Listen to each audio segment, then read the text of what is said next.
맞아요. 세금 0%입니다. 개인의 종합소득세가 없고요. 양도세, 상속세, 재산세 이런 게 없습니다. 근데 이 세금의 이슈만을 가지고 두바이를 설명하기에는 다른 부분들이 너무 가려져 있다는 생각이 듭니다. 오늘은 그 얘기를 더 드려볼게요. 안녕하세요. 두바이 브로노입니다. 왜 두바이에 왔는지 이유에 대해서 한번 얘기를 해보겠습니다. 왜 두바이인지, 왜? 요즘에 두바이 이야기 한국에서도 꽤 나오죠. 저의 스토리를 좀 얘기를 드리면, 저는 작년 9월에 처음 두바이를 왔어요. 그때는 주변의 권유로 와서 보게 됐고, 처음엔 눈으로 보고 놀랬고, 그 다음에 이제 미디어를 만들다 보니까 공부를 해보면서 알면 알수록 여기가 참 매력적인 도시라는 것들을 알게 됐고, 실제로 그 다음 넘어와서 보고 나니까 정말 감탄을 금하지 못하는 포인트들이 있습니다. 오늘은 제가 그 얘기를 좀 해볼게요.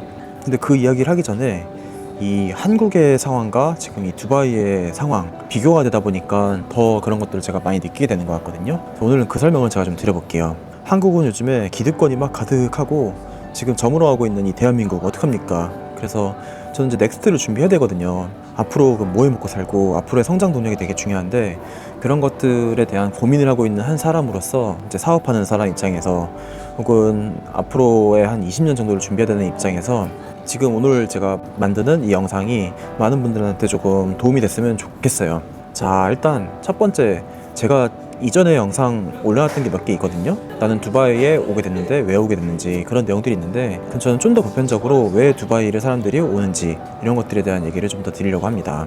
자, 첫 번째는 세금 혜택입니다. 세금 혜택이 굉장히 커서 세금을 안 내도 된다라는 인식이 깔려 있습니다. 맞아요. 세금 0%입니다. 근데 이제 법인세가 생기면서 10만 달러, 1억 한 4천 정도 생기게 되면 이제 세금을, 법인세는 9%를 내야 됩니다. 근데 이 개인의 종합소득세가 없고요. 그 다음에 양도세, 상속세, 재산세 이런 게 없습니다. 와, 그래서 그런 조건들 앞에다 딱 깔아놓으니까 일단은 막 엄청 들어오기가 좋을 거예요. 그렇지만 물론 비용은 비싸다. 체류비도 비싸고 이것저것 라이센스 비용도 비싸고 하기 때문에 그것만 가지고는 두바이를 왜 와야 될지에 대한 이유를 만들기는 좀 어려운 것 같아요. 어쨌든 이 세금 이슈 때문에 그런 거 있죠. 크립토 쪽에서 법인을 만들어야 되는데 해외에 만들어야 된다. 그래가지고 사이프러스 몇 개 나라들이 있고 싱가포르에 만들어야 된다, 이런 것도 있는데, 그 중에 하나의 옵션으로 두바이도 얘기가 나왔던 적이 있었던 것 같아요. 근데 이 세금의 이슈만을 가지고 두바이를 설명하기에는 제가 이제 와서 느껴보니까 이렇게 다른 부분들이 너무 가려져 있다는 생각이 듭니다. 오늘은 그 얘기를 더 드려볼게요. 자, 두 번째, 지난번에도 제가 얘기를 드렸었을 텐데, 이게 전략적인 위치입니다.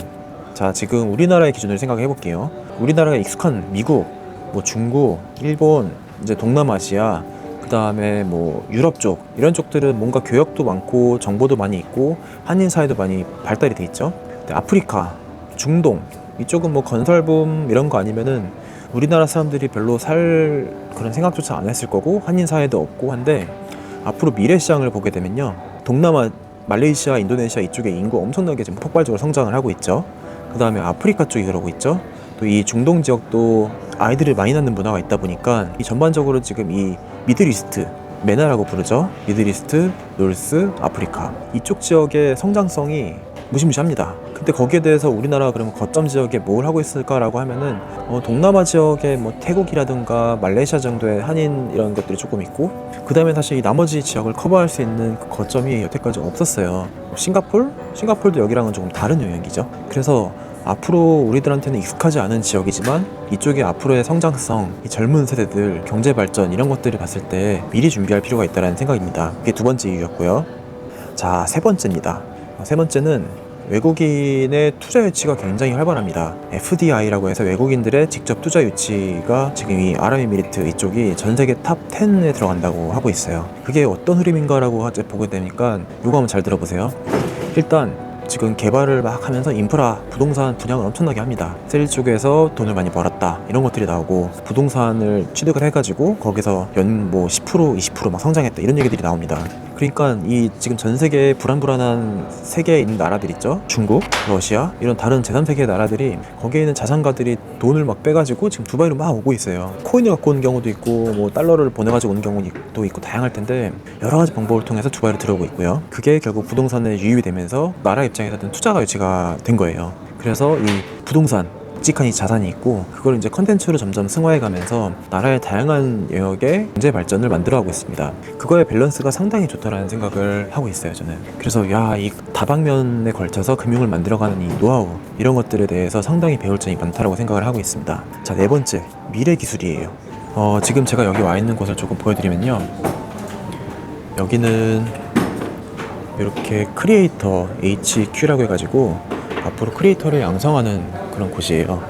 자, 여기에 이 나라의 왕이 한 말이 있는데요, 한번 읽어드리면 They say the sky is the limit for ambition. We say the sky is only the beginning 이라고 되어 있습니다. 이것만을 가지고도 이 나라에서 통치자, 리더가 어떻게 생각하는지를 알 수 있는 문구 같아요. 상당히 도전적이고 그 드라이빙을 하는 여러 가지 노하우라든가 이런 것들이 굉장히 강력합니다. 그래서 그런 것들을 바탕으로 해서 지금 여기 건물에 크리에이터 관련된 이렇게 집중 육성하는 곳이 있고요. 여기에 뭐 전 세계 크리에이터들이 뭐 와가지고 라이센스 받는 것들 여기서 협업을 하기도 하고 방송에 대한 것들을 배우기도 하면서 막 육성을 하고 있고, 바로 저 위층에는 미래재단이 있어요. 거기에는 또 AI를 전문적으로 가르쳐주는 것들이 있고, 나라에서 지금 여기 두바이가 인구가 한 400만 명 정도 되거든요. 그 중에 100만 명이 AI를 쓰는 인구로 육성을 하겠다라는 지금 발표를 하고 막 육성을 하고 있어요. 그리고 드론 택시가 테스트를 한번 거쳤었고, 그 다음에 로봇에 대한 발전도 있고, 우주 항공 기술, 여러 가지 미래 기술에 대해서 굉장히 강력하게 그리고 빠르게 움직이면서 투자를 하고 있습니다. 그리고 온갖 크립토들이 지금 일로 다 들어오고 있죠. 그리고 뭐 저기 오픈 AI라든가 테슬라, 일론 머스크 이런 사람들도 두바이에 와가지고 뭔가를 막 만들어가려고 하고 있잖아요. 이렇게 봤을 때 우리나라랑 비교를 하면 미래기술은 지금 두바이가 앞서는 거 아닌가? 최소한 거기 준비에 대한 부분들, 준비를 하고 있는 이 방향성 이런 것들이 두바이가 훨씬 잘하고 있는 거 아닌가? 이런 생각을 저는 계속 하고 있습니다. 우리나라도 이제 AI에 대한 것들 얘기하면서 뭐 이야기 나오는데, 이제 그 업계에 있는 사람 입장에서 이거 우리나라에서 지금 미래기술 얘기하는 것들을 보면 또 정치 싸움하다 끝나겠구나라는 생각이 걱정이 많이 듭니다. 크립토 그랬죠. 제가 하고 있었던 NFT 씬도 그랬죠. 다른 영역 뭐 옛날에 IT 쪽 우리 선배님들도 그랬었고, 핀테크 여러 가지 뭐 플랫폼들 다 날라갔잖아요. 이런 것들을 보면은 미래 기술을 그러면 준비하고 있는 방향성, 그리고 거기에 대한 실제 액션들이 어떻게 되고 있냐, 이런 것들을 보면은 두바이가 진짜 잘하고 있습니다. 자, 다섯 번째입니다. 관광이에요. 여기 지금 두바이에 현재 국제공항 DXB라고 되어 있는 공항이 터미널이 3개가 있고요. 그 다음에 지도 보면은 알막툰 공항이라고 해서 저 밑에 하나 더 있거든요. 그 2개 공항의 거리는 30분 정도밖에 안 걸려요. 근데 그 밑에 지금 제가 알기로 터미널을 5개, 최대 6개 더 지으려고 준비를 하고 있고, 그러면 국제공항을 지금 이 DXB에서 알막툰 공항으로 옮긴다고 합니다. 지금 인터내셔널 공항을 쓰고 있는 거는 우리나라 김포공항처럼 된다라고 보시면 될 것 같아요. 자, 그러면서 현재 여기에 외국인 관광객이 연간 목표치를 2억 명을 유치하겠다라고 하는데, 에미레이트 항공 두바이 쪽 보면 스타오버 하시는 분들 많죠. 하루 이틀씩 거기에 또 팍팍 지원해주면서 이 나라의 관광객이 늘어나고, 그리고 전 세계 온갖 명품 브랜드들, 자동차 브랜드, 뭐 시계 브랜드, 뭐 패션 브랜드 이런 데들이 현재 개발사하고 조인을 해가지고 건물을 짓고 있어요. 그리고 또 세계적인 디자이너가 붙어 있죠. 이러면서 마치 하나하나의 건물들이 랜드마크 조형물을 세우는 느낌이에요. 관광 오신 분들은 또 구경해야 되죠. 그리고 얼마 전에 아부다비에서는 디즈니랜드 런칭하겠다고 얘기가 나왔죠. 그럼 이제 우리 꼬맹이들은 살면서 디즈니랜드 한 번씩 가봐야 되잖아요. 이 메나 지역의 아프리카, 뭐 유럽, 인도 이쪽 지역에 있는 전 세계 꼬마애들 있죠. 얘네들은 이제 아부다비 디즈니랜드 가보는 게 평생 소원이 되는 거예요. 그 사람들이 계속 오게 되면은 관광 어떻게 되겠습니까? 그게 이 두바이 아랍에미리트가 컨텐츠를 어떻게 승화하는지에 대한 힘이라고 생각을 합니다. 자, 6번째, 중립국의 그 이점이 있는 것 같아요. 여기 두바이를 자세히 보면은 인도 쪽에서 막 인프라를 밀고 들어오고, 그 다음에 노동력이 막 들어오고, 그 다음 IT 쪽에서 굉장히 똑똑한 사람들이 각 기업들을 또 움직이기 시작하면서 인도 사람 베이스로 많이 움직이는 느낌이 있습니다. 근데 또 한편으로는 중국 쪽에서 여러 가지 자재라든가 이런 것들이 막 밀고 들어오는데, 그거를 그렇게 뭐 막는다든가 이런 느낌도 없고 굉장히 잘 육성을 하는 것 같아요. 근데 얼마 전에 트럼프 대통령 아랍에미리트 왔다 갔죠.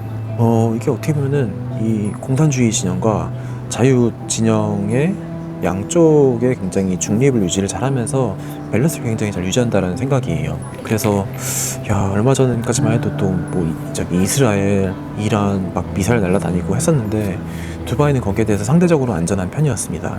그러니까 여기가 온갖 외국인들, 온갖 자산가들이 막 들어와 있다 보니까 아무도 함부로 건드리면 안 되는 그런 이제 포지션이 됐다는 생각이 들어요.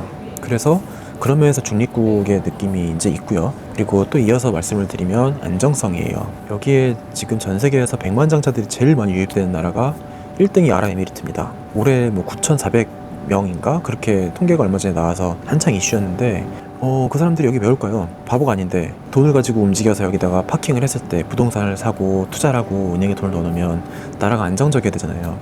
여태까지 그거의 트랙 레코드들이 쭉 쌓여있기 때문에 그럴 수 있다고 생각을 합니다. 우리나라의 백만장자들은 두바이에 왔냐 안 왔냐? 왔을 거예요. 잘 안 알려진 거죠. 근데 아직은 너무 적어요. 그리고 뭐 날씨도 너무 뭐 40도, 45도 이런 단점들이 막 부각이 되는데 실제로 밖에 날씨 45도 하지만 저는 뭐 실내에서 주로 다니기 때문에 별로 뜨거운 날씨에 큰 영향을 받지도 않는 것 같아요.